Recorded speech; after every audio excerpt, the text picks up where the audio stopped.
Hey, so I wanted to do a post today on a sort of whole foods, plant-based eating plan and what that really means. I've been talking a lot about it on our Facebook page and different comments. I've also done some videos on it in the for the website that some of you may or may not have seen, kind of depending on where you are in the whole process. So if you're further out, maybe you haven't seen those. But anyways, I kind of wanted to go through some of my foods that I have. I rated our fridge and pantry to show you.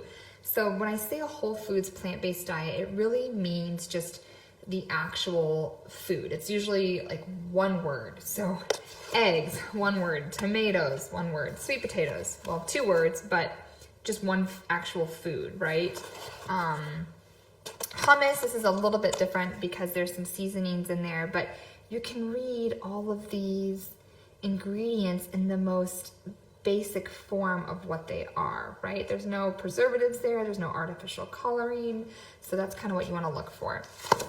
Same thing, refried beans. Now in these, they do have some seasonings added to it and a little bit of canola oil. That's where the fat comes from, but this should still be pretty low in fat, which it is. So cabbage, fruits, cucumbers, carrots. Anybody else go through a ton of peanut butter? So this is just freshly made at the grocery store because we go through a ton of it. So, just literally the actual food, right? Some nuts, some yogurt, true maple syrup. And I'm going to show you this. This is technically processed because it's in a pouch and you just have to microwave it. But when you look at the ingredients here, it's real food, right? There's nothing there that I can't pronounce. And so that's usually a good sign that it's, a better choice if you can pronounce it easily and there's no sort of, Franken food ingredients listed there.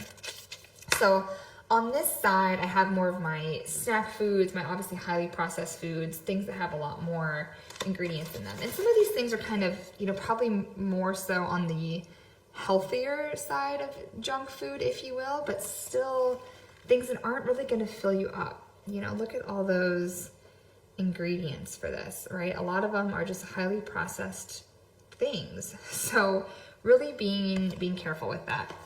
Not to say that you can never have them, but it's not something that you need to have as sort of the foundation, right? These are occasional things to eat a small amount with when you have real food, right? So these should be the foundation of your meals, and these are the small little additives. So again, look at all of these ingredients, right? Like I do really love these to snack on, and they're kind of better than a potato chip, but there's still just kind of a lot of stuff in them. So these really shouldn't be, an everyday occurrence. This should be an occasional snack. I'm looking out for that fancy organic label. Just because that's there, it doesn't mean it's healthy. An organic Oreo's still crap for your body. It's just organically crap. Same thing with the potato chips. Like now these are like a slightly better potato chip compared to probably like a Dorito.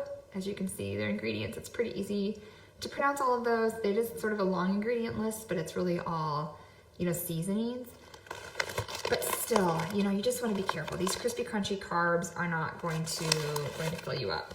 So same thing. I really like these when we are going to have a pancake because they're a little bit higher in protein, but this isn't like the foundation of our meals, right?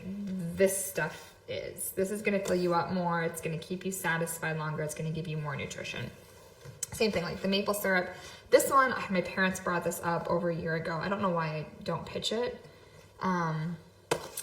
But anyway, probably for demonstrations like this. But if you look at these ingredients, there is not an ounce of real maple syrup in this. It's really, really actually very gross. So just kind of, watching, try not to get these, keeping these foods in the house, or just when you do, having them in a very limited amount and really concentrating on more of these type of, again, whole food items in your home. So I hope that makes sense. I know this is kind of winded.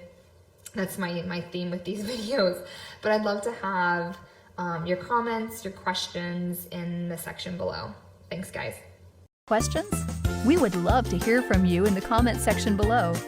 Tell us what else you want us to cover. And do not forget to share and like this video.